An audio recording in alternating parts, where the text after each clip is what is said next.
Now moving on to the third Mishnah in Kidushin. Eved Cnani, a non-Jewish servant. It says Canaanite, but it really could be from any non-Jewish country. And now when he becomes an Eved Cnani, he's quasi-Jewish. You might recall a few weeks ago in Gittin, in the chapter about Tikkun Olam, we had the case of an Eved Cnani who was owned by two Jewish men, and one of them set him free. Now he's half Eved, half Ben Chorin, half free Jewish. Now he's stuck because he can't marry anyone. So because of Tikkun Olam, we force the second master to free him so he can get married. So he's quasi-Jewish as an Eved Cnani, and when he's free, he becomes fully Jewish. That'll be important in a minute. So Nikne, how is he acquired? Bekesev, through paying money. So he gets money, but he's obligated to work for this Jewish person now. Bishtar, through writing up a legal document. Of a chazaka.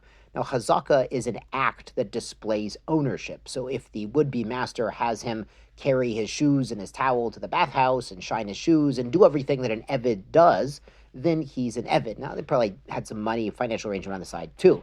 V'konei adatzmo, he acquires himself, meaning he's back on his own as a free man, bekesef, through money, al yadei acherim. That's only if it's given by other people.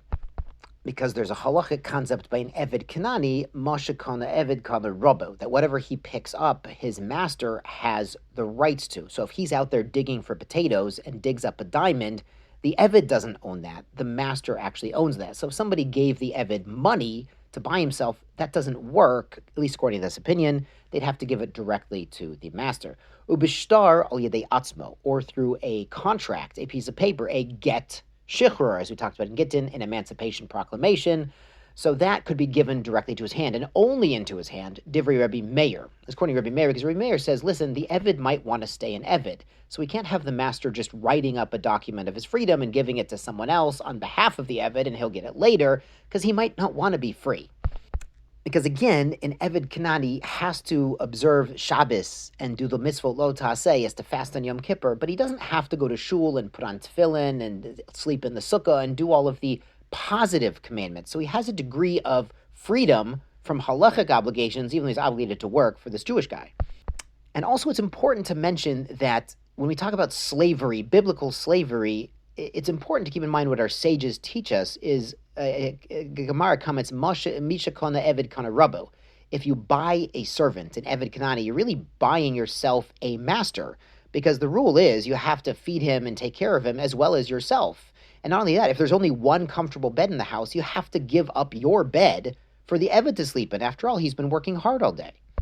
So it's really unfair to compare biblical slavery as understood by our sages, but what they were really doing by how the Jews treated their servants. It was completely different than classical slavery that the other nations had and that America had in the past.